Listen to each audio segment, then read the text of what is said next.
ये ओआरपी का कैप्सूल इस बीमारी का इलाज नहीं है, इसको सर्जरी की जरूरत है। उन ऑफिसर जिन संगठनों के अध्यक्ष हैं, आइए किसी भी चैनल पर मैं आपको खुली चुनौती देता हूं, आप डिबेट कीजिए क्या कौन सही है। ये किसी भी नेशनल चैनल पर आइए, मैं आपको वहां आने को तैयार हूं। नहीं सही बात बताइए ना भारत सरकार को कि वास्तव में ये खराबियां हैं। इनको मैं आपकी तुलना थोड़ी कर रहे हैं हम।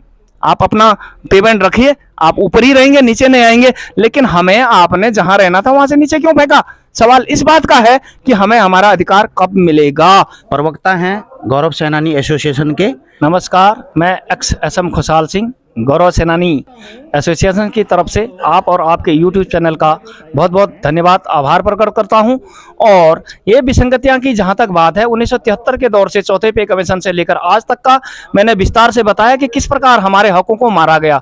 सभी कुछ पहले डिफेंस पॉलिसीज अलग होती थी, पेंशन पॉलिसीज, और उसको सीएससी सेंट्रल सिविल सर्विसेज के साथ डालने के बाद ये सारी विसंगतियां आई, क्योंकि उनका सर्विस रेशो 60 साल के हिसाब से होता है, जवान का मिनिमम सर्विस 15 से 17 होती है। सबसे बड़ी बात यहां से शुरू होती है और आगे जाकर इन लोगों ने धीरे धीरे हमारे गजेटेड वैल्यू भी खत्म किए, जैसे कि आपको बार बार बताया जा चुका है। राष्ट्रपति के कलम की पावर कहां गई? हिंदुस्तान का लोवेस्ट गजेटेड रैंक जब लेवल 8 4800 से शुरू होता है, जबकि नायब सूबेदार साहब 35,406 पर आप शुरू करते हैं। सिविल का हेडमास्टर साहब, बीडीओ साहब, सर्किल इंस्पेक्टर साहब, तहसीलदार साहब के रेंज में हम लोग आते हैं, लेकिन आपने ऐसा नहीं किया। फौज में तो छोड़िए, सिविल के लायक भी आपने नहीं रखा। सारे संस्थाएं डीजीआर ने, सारी सिक्योरिटी एजेंसी के मालिक आप हैं। कल को यहाँ एक सीआईडी खुलती है तो उसके मैनेजर भी आप हैं। हमारे को ग्रेड लो होने की वजह से सिविल में भी ठीक से नौकरी नहीं मिलती है। यहाँ भी हम वहाँ से तो गए, लेकिन रिटायर होने के बाद भी आपने हमें कहीं का नहीं छोड़ा। धन्यवाद आपके चैनल का, आप लोगों ने। लेकिन जो आप ओआरओपी में जो हमें विसंगतियां उठा रहे हैं, इन सभी को केंद्रित करके ही ओआरपी थी, जो 35 से 50 साल के उम्र के जवानों के लिए होनी चाहिए थी। आपने इसी का फायदा उठा करके 58 से 60 साल के ऑफिसर्स लेफ्टिनेंट जनरल तक शामिल किए। तो क्यों ना कि सीआरपीएफ, बीएसएफ, पैरामिलिट्री फोर्स का क्या दोष है? वो क्यों ना मांग करें? सेंट्रल की सभी एजेंसियां ओआरपी के हक के दायरे में आई हैं और वो भी मांग करें। क्योंकि आप क्यों ले रहे हैं? आप भी तो 60 साल में रिटायर हो रहे हैं साहब, और वापिस जो हक हमें मिलना था वो आपने छीन लिया। ग्रेड आपने हमारे छीने, गजेटेड वैल्यू आपने हमारी छीनी, पेंशन आने के बाद सारी पोस्टें आपने छीनी। इसलिए ओआरपी का कैप्सूल इस बीमारी का इलाज नहीं है, इसको सर्जरी की जरूरत है। 1973 से आज तक की खामियों का पहले सर्जरी करें, then pension policy index, maximum index किसी भी रैंक के, एक भी रैंक हमारा ऐसा नहीं है जो मिनिमम 15 इंडेक्स किसी रैंक के लेता हो। सिपाही भी नहीं लेता। 16 साल में जब एसीपी हवलदार होता है, 17 में रिटायर होता है, इंडेक्स मिलता है एक।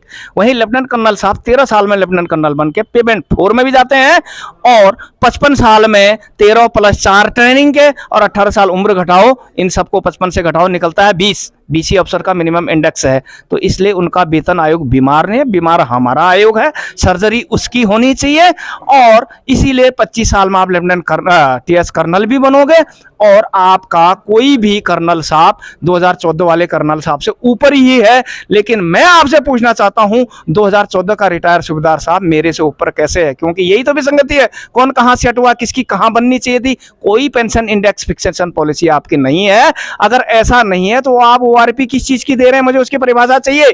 पहली गलत परिभाषा मिलनी किसे चाहिए? 58 से 60 या फिर 35 से 50? दूसरा, मैक्सिमम क्या है? आप इसका उत्तर दें। आप उल्टी गंगा बहा रहे हैं, ऊपर वाला नीचे के साथ एडजस्ट हो रहा है। 2014 की तरफ आप हमको फेंक रहे हैं, नाम देते हैं ओआरपी, जबकि आपका 7th पे कमीशन कहता है 14.29% तनख्वाह बढ़ी है। तो क्या 2016 से पहले के रिटायर से मेरा पेंशन 14.2 ऊपर होना चाहिए या नीचे? नीचे क्यों है? क्योंकि हमारा सर्विस स्ट्रक्चर, हमारा प्रमोशन लेने का तरीका, हमारा रैंकिंग सिस्टम, हमारी नौकरी प्रोफेशन के हिसाब से बूढ़े नहीं रख सकते आप हमें। यंगस्टर चाहिए होता है आपको, और यदि यंगस्टर चाहिए तो फैक्टर किसका ज्यादा होना चाहिए, आपका या हमारा? ग्रेड वैल्यू किसके ऊपर होनी चाहिए? आपने 6 पे कमीशन में कर्नल साहब, ब्रिगेडियर साहब को पेमेंट 4 में ले गए। 7th में और कमी पूरी कर दी, लेफ्टिनेंट कर्नल साहब को भी ले गए। लेकिन हम नॉन गजेट के नॉन गजेटेड स्केल पर हैं, कागजों में गजेटेड हैं, काम के लिए गजेटेड हैं। यकीन मानिए, चैनल पर बोल रहा हूं, जब एक व्यक्ति नायब सूबेदार बनता है, उसकी हवलदार से 1700 रुपये तनख्वाह कम होती, ना कि बढ़ती है। क्योंकि गजेटेड के नाते जीएस पे उसकी कटती है, क्लास पे उसकी कटती है, 2% एक्स्ट्रा ड्यूटी कट जाती है। जोड़ लीजिए 1700 लगभग कम होती है। जहां पे कम करना होता है वहां पे आपने कम कर दी, जहां पे देना था वहां पर आपने द्वेष रखा, दी नहीं। तुलना करते पैरामिलिट्री फोर्सेस के इंस्पेक्टर से, इंस्पेक्टर साहब डीएसपी तक जाता है, क्या सूबेदार मेजर से ऊपर मेरा कोई रैंक है? क्यों नहीं फिर मैं मेजर साहब किसी स्टैटिक हेडक्वार्टर में हूं।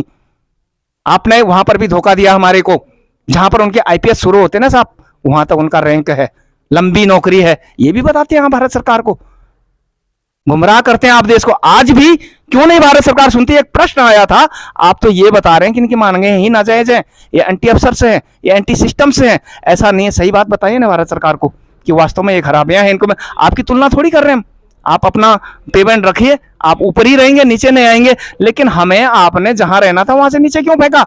सवाल इस बात का है कि हमें हमारा अधिकार कब मिलेगा। लड़ाई उस चीज की है, सोए रहे हम 73 साल। वैसे तो एशिया महाद्वीप खास करके भारत तो सोने वाला देश ही है।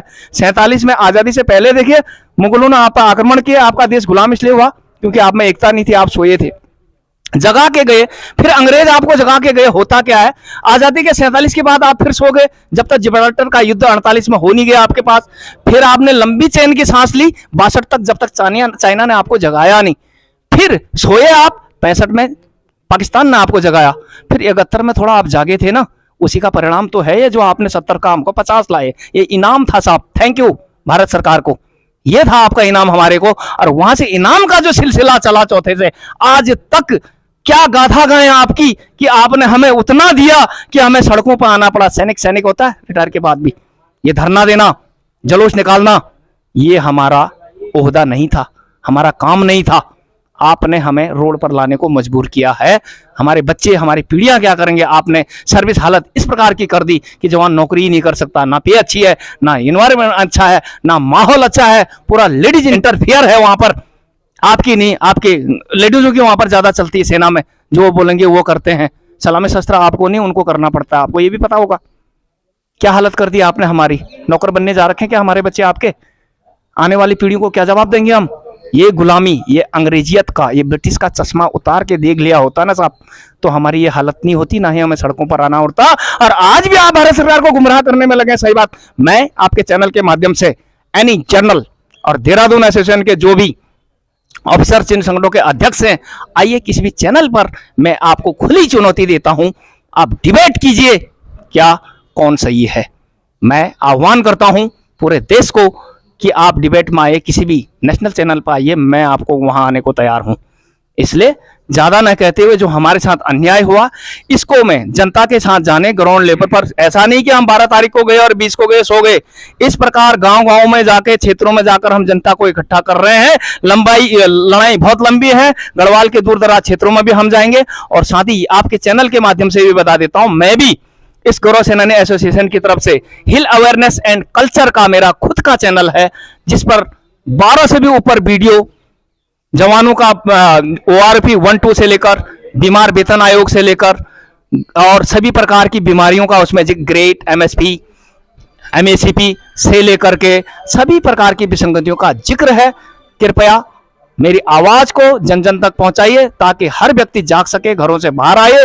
और मैं दिल्ली में ये कमेंट करके आया हूं कि राज्य छोटा है, 13 जिले हैं, ये मत देखिए आप। 13 जिलों के लिए 2 अलग अलग फोर्सेस हैं, गढ़वाल राइफल और कुमाऊं रेजिमेंट। इसके अलावा न जाने कितने लोग हमारे अदर्स आर्म्स में हैं। संख्या बल किसी भी राज्य से हमारा कम नहीं है। सवाल है इन गढ़वाली भाइयों को, ये भुला होते हैं, भोले शंकर के ज्यादा ही भोले होते हैं। इन्हें ये समझाइए, सिखाइए, बताइए ताकि अपने अधिकार के लिए बाहर निकलें। जिस प्रकार की भीड़ आप कैंटीन और ECH और MH में करते हैं, कृपा करके अपने अधिकार के लिए भी करें। धन्यवाद। जय हिंद, जय भारत, भारत माता की जय। धन्यवाद खुशहाल साहब आपका बहुत बहुत। इन्होंने जो है अपनी बातें रखी और अब जो उनकी डिमांड्स हैं उस चीज़ को बेखौफी के साथ रखा।